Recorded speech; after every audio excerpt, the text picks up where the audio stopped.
Witam Was serdecznie już w trzecim, ostatnim odcinku serii o CRISPR-Cas9, czyli noszyczkach genetycznych.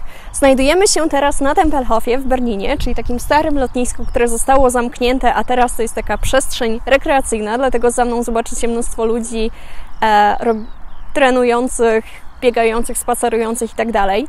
Za mną może, nie wiem czy widzicie, ale są stare budynki lotniska Tempelhof. Natomiast po lewej stronie powinniście widzieć wieżę telewizyjną. Jest to ta charakterystyczna wieża telewizyjna w Berlinie. Dzisiaj chciałabym porozmawiać o kwestiach etycznych metody CRISPR-Cas9, ponieważ w poprzednich odcinkach wytłumaczyłam Wam trochę, czym są nożyczki genetyczne. Teraz czas na etykę. CRISPR-Cas9 jest to metoda bardzo taka kontrowersyjna, która budzi wiele kontrowersji, ponieważ w opinii publicznej czy w takiej debacie publicznej często usłyszycie na przykład tematy związane z edycją ludzkich zarodków.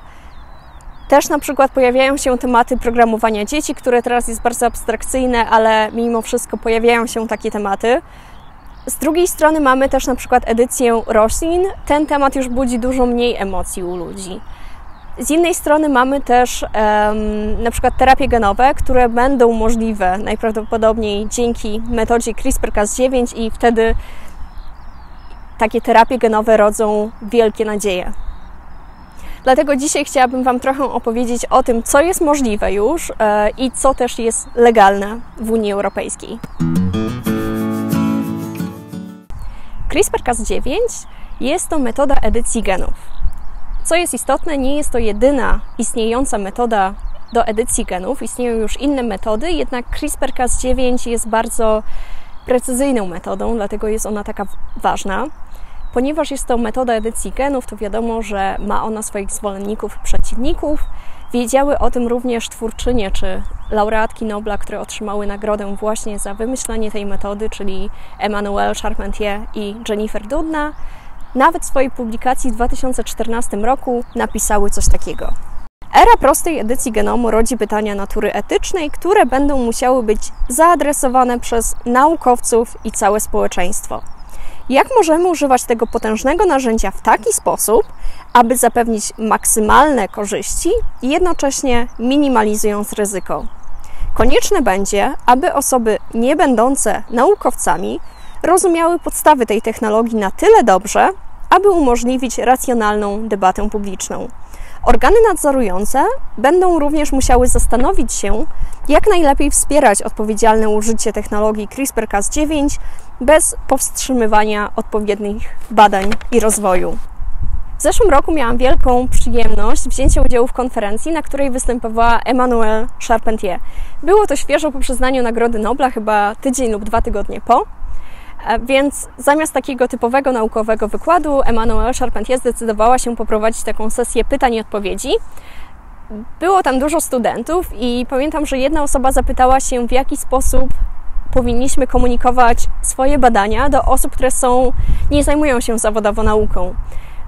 Pamiętam, że Emmanuelle Charpentier powiedziała coś takiego, żeby przede wszystkim nie upraszczać tego, żeby nie starać się spłycać problemu, ponieważ tak naprawdę ludzie rozumieją dużo więcej niż nam się wydaje. Mimo że ktoś nie zajmuje się tym zawodowo, to ważne jest, żeby nie spłycać tych problemów i dlatego to wywarło na mnie duże wrażenie, ponieważ wydaje mi się, że Emmanuelle Charpentier jako osoba, która pracowała nad powstaniem takiej metody edycji genów, zdaje sobie sprawę, jak bardzo jest to potężne narzędzie, o czym też się przekonaliśmy w tym fragmencie, który przeczytałam Wam, więc chciałabym przede wszystkim tutaj podkreślić, że to nie jest tak, że ktoś stworzył taką metodę i nie zastanawiał się, do czego ona może być wykorzystywana.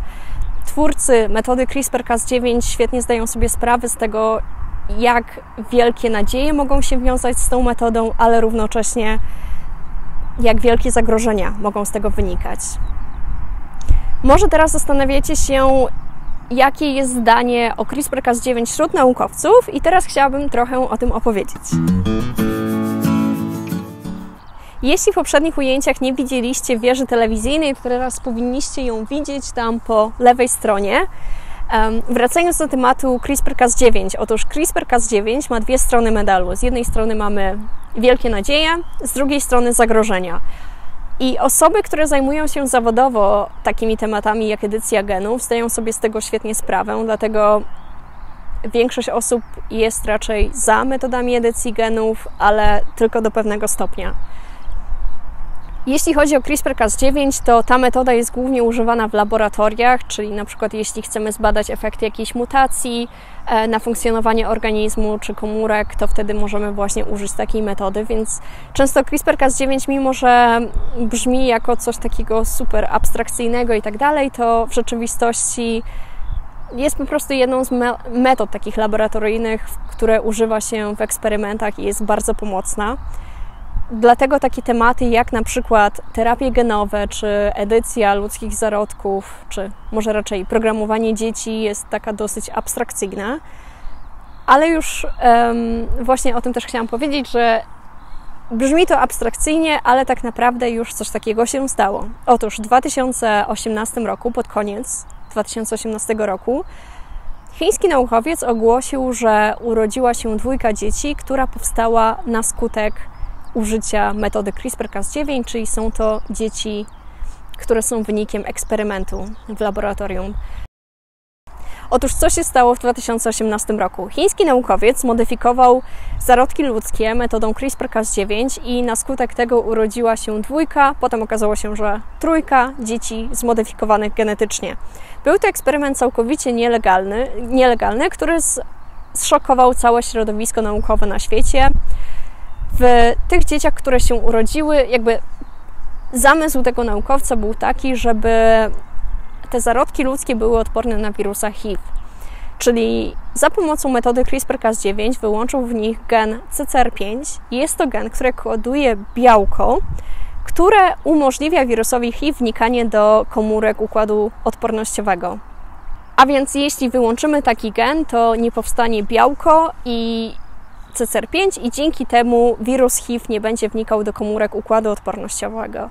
Więc taki był oficjalny cel tych eksperymentów. Na skutek tego urodziła się 3 dzieci.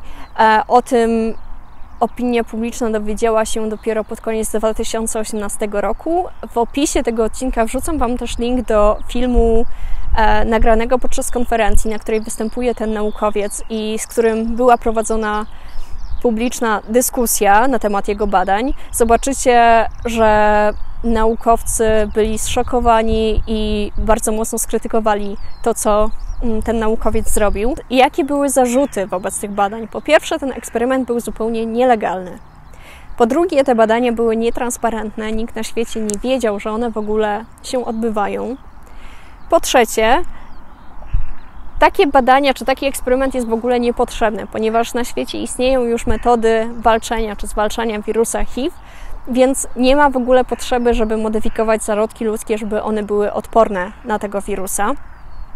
Po czwarte, tak naprawdę nie znamy konsekwencji tego eksperymentu, ponieważ wiemy, co się stało, ale zbadanie, jaki wpływ ma taka mutacja na organizm człowieka, nie wiemy tego i trudno jest przewidzieć wszystkie konsekwencje, a więc w ogóle taki eksperyment nie powinien się odbyć.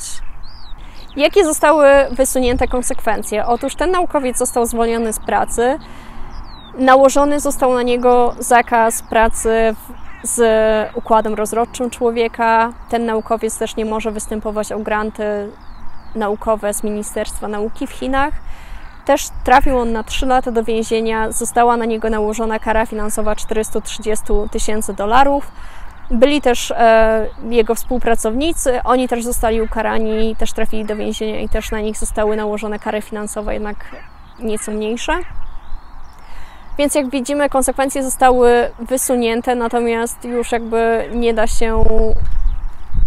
nie da się cofnąć tego eksperymentu, tak? Ponieważ urodziła się 3 dzieci zmodyfikowanych genetycznie. Jednocześnie ma to też bardzo zły wpływ na badania podstawowe, ponieważ na świecie trwają badania, czy odbywają się eksperymenty na ludzkich zarodkach. Są one legalne w niektórych krajach, na przykład w Wielkiej Brytanii, ale tylko do 7. dnia. Potem takie zarodki muszą być niszczone, więc mimo wszystko takie badania są potrzebne, ponieważ dzięki nim możemy poznać, czy dowiedzieć się więcej, co się dzieje podczas pierwszych dni ciąży. Ma to też duże znaczenie dla na przykład jakichś patologii ciąży czy problemów z ciążą, więc takie badania są potrzebne, a jeśli odbył się taki eksperyment, który bardzo miał zły wpływ na opinię publiczną na temat CRISPR-Cas9, wtedy może to mieć złe konsekwencje, na przykład takie, że finansowanie na takie badania będzie mocno ograniczone, ponieważ jeśli wiemy już, co może się stać, to jest zawsze zagrożenie, że takie eksperymenty będą powtórzone. Przejdźmy teraz do ostatniej kwestii, czyli co jest legalne w Unii Europejskiej. Otóż w 2001 roku Unia Europejska wydała dyrektywę o GMO. GMO, czyli genetycznie modyfikowane organizmy. Jeśli chodzi o GMO, to właśnie w Europie jest ono bardzo ściśle kontrolowane, czyli zatwierdzanie organizmów genetycznie modyfikowanych, czy modyfikowanych genetycznie jest bardzo skomplikowanym procesem i bardzo niewiele produktów przechodzi przez te wszystkie formalności. Jak to teraz wygląda? Otóż obecnie, żeby wprowadzić taki produkt na rynek, Europejski Urząd do Spraw Bezpieczeństwa Żywności musi najpierw ocenić ryzyko związane z takim produktem. Czyli na przykład jeśli mamy jakąś modyfikowaną kukurydzę i ktoś chciałby sprzedawać ją na terenie Unii Europejskiej, ten urząd musi najpierw sprawdzić, jakie są ryzyka, czy jakie jest ryzyko związane z tym produktem. Czyli musimy ocenić, czy ma on wpływ na przykład na zdrowie ludzi, czy zwierząt, czy na środowisko.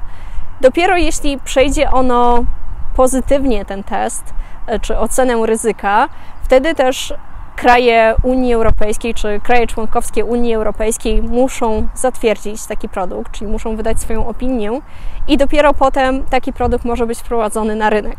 Obecnie, jeśli się nie pomyliłam, to obecnie powinno być dopuszczonych w Unii Europejskiej 78 produktów GMO, czyli to są różne odmiany, to są produkty GMO, które mogą być sprzedawane jako jedzenie lub pasza w Unii Europejskiej, ponieważ musimy też być świadomi, że na przykład na innych kontynentach uprawa roślin GMO na przykład jest możliwa, oczywiście nie wszędzie, ale w niektórych częściach świata i takie produkty mogą być sprowadzane do Unii Europejskiej. I teraz mówię właśnie o 78 produktach, które są dostępne w Unii Europejskiej na rynku. Jest to bawełna, soja, kukurydza, rzepak i burak cukrowy.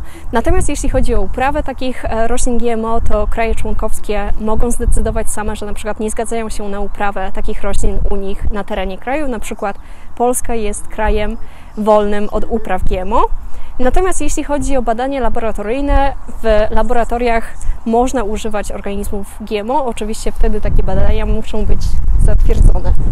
Jednak CRISPR-Cas9 to nie do końca to samo co GMO, ponieważ o GMO mówimy wtedy, jeśli do jakiegoś organizmu wprowadzamy obce DNA. Natomiast w przypadku CRISPR-Cas9 raczej chodzi o takie mutacje. Oczywiście też możemy wprowadzić jakiś obcy fragment DNA, jednak przede wszystkim chodzi o eksperymenty, gdzie na przykład wyłączamy jakiś gen albo coś robimy jakąś drobną zmianę. Otóż problemy zaczęły się w 2018 roku, kiedy Trybunał Sprawiedliwości Unii Europejskiej zakwalifikował eksperymenty CRISPR-Cas9 jako GMO. Wywołało to duży sprzeciw naukowców, ponieważ GMO jest bardzo ściśle kontrolowane w Unii Europejskiej, a więc przeprowadzanie eksperymentów przy użyciu CRISPR-Cas9 od tego momentu stało się dosyć problematyczne. I w 2019 roku naukowcy wystosowali list otwarty, pod którym podpisało się bardzo dużo naukowców z renomowanych instytutów i uniwersytetów w Unii Europejskiej, w całej Unii. I Unia Europejska pracuje teraz nad tym. Widziałam, że obrady odbywają się właśnie teraz w maju i w poprzednich miesiącach, więc bardzo możliwe, że jeszcze coś się zmieni, żeby CRISPR-Cas9 nie był tak ściśle kontrolowany. Głównym argumentem jest to, że inne metody modyfikacji genów, czy raczej takiej zmiany materiału genetycznego są możliwe, ponieważ możemy na przykład używać promieniowania i takie eksperymenty nie podlegają pod tą kategorią GMO, natomiast CRISPR-Cas9 jest dużo bardziej precyzyjny, czyli my wiemy dokładnie, co robimy. Natomiast jeśli używamy na przykład promieniowania, tak naprawdę możemy dużo rzeczy zmienić w danym organizmie, więc dlatego naukowcy chcieliby, żeby eksperymenty CRISPR-Cas9 nie były aż tak mocno regulowane, jak to jest w przypadku GMO. Co jeszcze może być ciekawe? Na przykład w 2016 roku rząd Wielkiej Brytanii zgodził się na to, czy zezwolił na eksperymenty nad zarodkami ludzkimi. W laboratorium oczywiście, w tym przypadku można używać CRISPR-Cas9 i modyfikować zarodki ludzkie, jedynie jednak do 7 dni. Po 7 dniach taki zarodek musi być zniszczony i oczywiście nie można wszczepiać takich zarodków do organizmu ludzkiego, czyli takie eksperymenty mogą się odbywać wyłącznie w laboratoriach. Natomiast jeśli chodzi o terapie genowe, to w Unii Europejskiej można przeprowadzać terapie genowe na komórkach somatycznych, jednak takie eksperymenty są bardzo ściśle kontrolowane, więc dostanie pozwolenia na takie eksperymenty jest bardzo trudne, ale w teorii to jest możliwe. W opisie odcinka wrzucam taki link do strony, gdzie możecie zobaczyć mapkę i możecie tam kliknąć na różne kontynenty czy na różne kraje i dowiedzieć się, przeczytać, co jest możliwe, a co nie, jeśli chodzi o eksperymenty CRISPR-Cas. Niestety to jest po angielsku, ale mam nadzieję, że takie automatyczne tłumaczenie strony pozwoli tym osobom, które nie są w stanie przeczytać po angielsku, całkowicie to zrozumieć, więc bardzo zachęcam do przynajmniej spróbowania, ponieważ jest to bardzo ciekawa strona, wcześniej jej nie znałam, ale tak naprawdę to jest jedyne takie źródło, gdzie można bardzo łatwo porównać regulacje prawne w różnych częściach świata. To już koniec tego odcinka. Mam nadzieję, że Wam się podobało i że dowiedzieliście się trochę o takich zagadnieniach etycznych związanych z metodą CRISPR-Cas9. Jeśli Wam się podobało, to koniecznie dajcie łapki w górę. Jeśli chcecie otrzymywać powiadomienia o nowych odcinkach, to zapraszam do subskrypcji kanału albo chociaż do polajkowania strony Biotechium na Facebooku, Instagramie lub Twitterze, ponieważ tam wrzucam informacje o nowych odcinkach. W poprzednim odcinku odbył się konkurs, w którym można było wygrać książkę o edycji genów. Książkę wygrała Natalia z Lublina, więc serdecznie gratuluję Natalii i jednocześnie dziękuję wszystkim osobom, które wzięły udział w konkursie. W następnym odcinku również odbędzie się konkurs, w którym będą 1 albo 2 nagrody do wygrania, więc serdecznie zapraszam do śledzenia mojego profilu. A teraz do zobaczenia i do usłyszenia już w następnym miesiącu.